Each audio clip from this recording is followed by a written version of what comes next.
Hi, I'm Makaya, and in this video we're going to be talking about how friends repair and maintain their friendships. So the first question is, among emerging adults or college students, how can young adults such as myself maintain high quality friendships?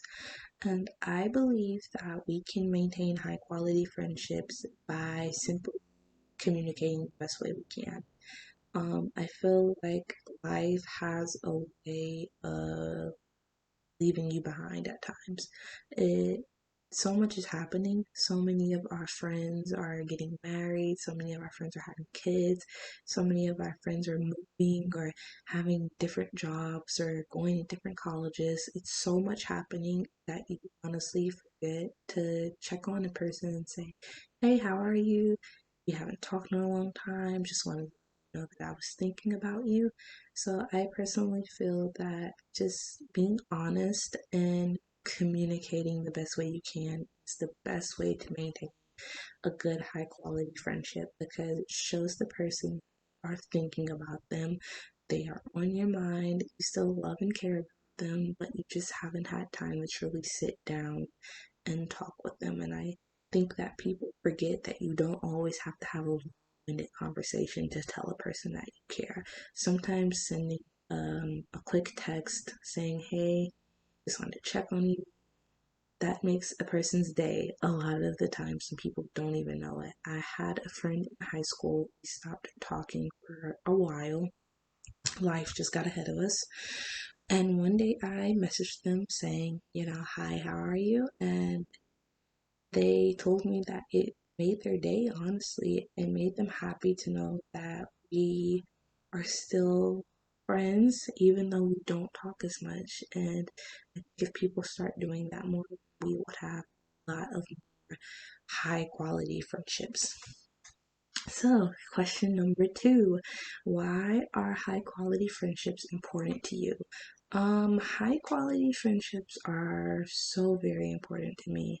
I am a firm believer in that everyone needs their person.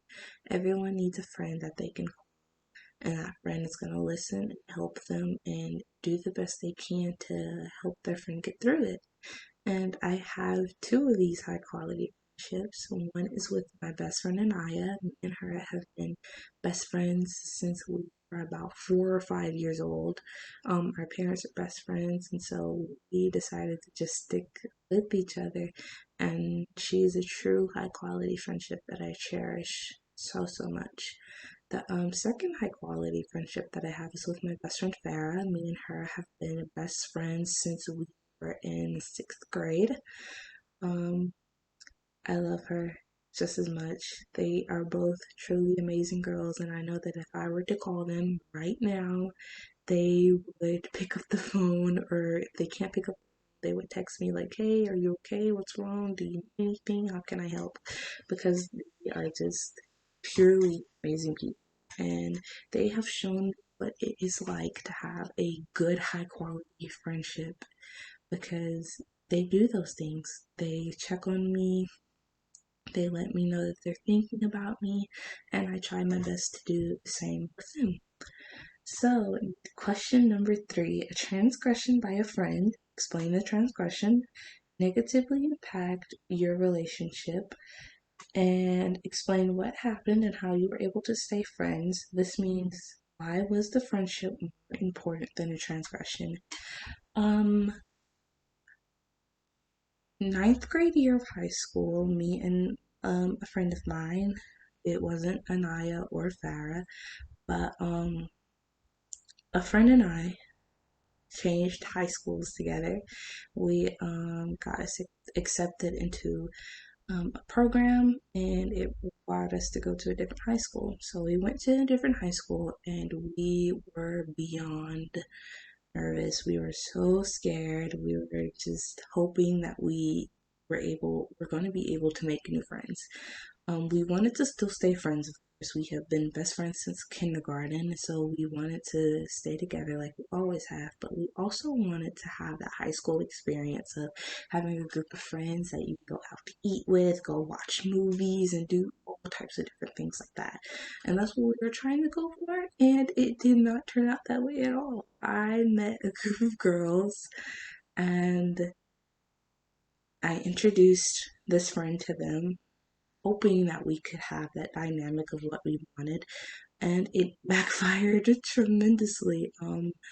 This friend joined a group of girls. They did not want me in the group. They did not like me, even though I had met them first. They liked my friend a lot more than me, and they would start rumors about inside of the group. They would leave me out of group chats. They would just talk about me and do all these awful, nasty things to me. And what made it a transgression was the fact that my friend didn't defend me when it first started. And I do believe that she didn't defend me because of we were currently going through. We were going through that classic teenage angst, and we were freshmen in high school, and we all we had known was each other ever since kindergarten. If you saw me, you saw her. If you saw her, you saw me.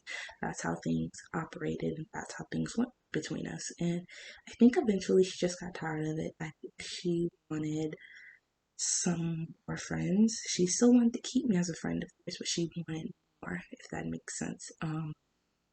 So I feel like that's one of the reasons as to why she didn't defend me as much, because me and her were already currently going through some things. So she found people that were also mad at me, and she's like, oh, well, they're mad at her and I'm mad at her, so why not just do the things that they were doing? And it was very hard for both of us, very, very hard. Things end up happening. Me and her are not friends with those girls anymore, and me and her are still friends, and we are currently even at the same college together, still best friends, still talking, still doing what we normally do. And we were able to stay friends, I think, basically due to the fact that, once again, we were all that we knew. Me and her had been friends since kindergarten.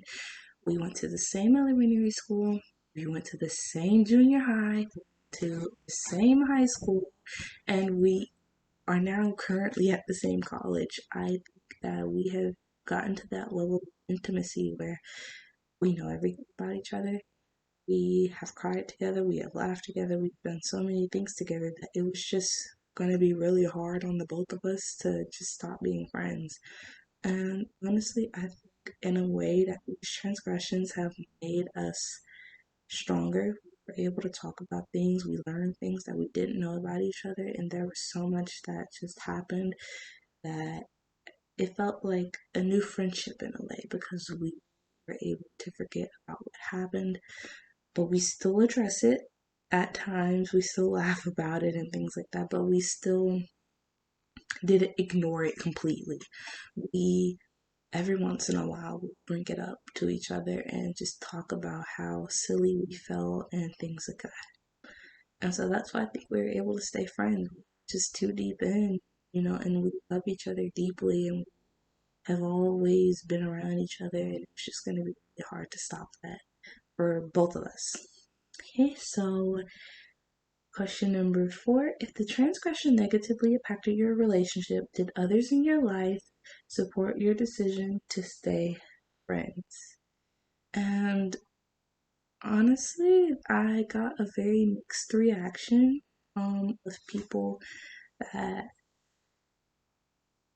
heard about the situation. A lot of people, one half of people told me, you shouldn't have done that. You shouldn't have stayed friends with her. This isn't the first time she's done this to you. And look how it's affected you. And I've had another half of people say friends are going to argue, friends are going to have transgressions. That's what makes you friends. And so it negatively impacted my life for a few weeks or a couple months actually. It affected my trust in her and a lot of other people as well. I was I was crying a lot. I wasn't happy. I just felt like I annoyed everybody. I felt like no one truly liked me. I felt like everybody was just playing pretend to me. And so, yes, I will say that the transgression negatively affected my life. It got to a point where she would bring other friends around me of hers that I felt like it was going to happen all over again. And that's why I feel like people were telling me, like, hey, this isn't right. She shouldn't be doing this to you. I understand that you're friends, but sometimes things have to come to an end. I remember actually we were leaving the cafeteria and I pretty much walked out of the cafeteria crying because of what had happened. And my sister caught me, my older sister, she caught me and she was like, hey, what's wrong? Are you okay? And I was like, I'm fine. Don't worry about it because I didn't want her to say anything to her. I just want to go home and, just forget about it. And my sister's like, no, what happened? I'm not letting you walk out of the cafeteria crying. And it was just a very emotional moment for me because it came to the point where I didn't know what to do anymore. And that's when I told my sister it was so and so, and my sister was just not happy at all. She was already not a fan of her in particular, so the fact that she had continually hurt me, my sister was just not happy about it. So I will say my sister was a part of the people that said, hey, why are you still friends with her? This isn't the first time she's hurt you or done things like that. So, yes, it definitely negatively affected my life for quite a while. Question number 5. How do friends repair their friendships, and what does forgiveness mean to you within a friendship? I believe that friends repair their friendships based on the dynamic that they have with that person. If you are in that dynamic where you guys just forget that it happened, no one brings it up, it's a forgotten memory. I feel like you have that set of people, and then the other set of people, you have people like me who choose to bring up whatever the transgression was, whether it ended happily or if it ended sadly. I've always felt like communicating and acknowledging what went wrong, why did we feel the way we did, and why do we think why do we think what happened happened. Um, so yeah, I think it honestly just depends on that person and their dynamic of that friendship because so many people act in so many different ways regarding their friendships. So, what does forgiveness mean to me within a friendship? I think that forgiveness to me is we're able to talk about what happened and not get mad anymore. I think that's what forgiveness is. We're able to address it without feeling those upset feelings. We know what happened, we know why it happened, we know why we felt the way we felt to cause that to happen.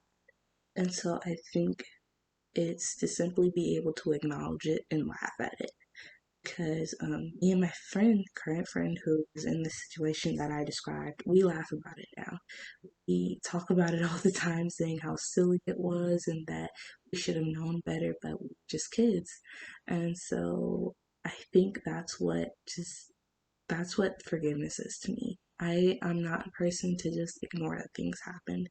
I prefer to talk about it and understand it and move past it, but still be able to acknowledge it. So, yeah, that is all of my answers to these wonderful questions. I hope you enjoyed the video.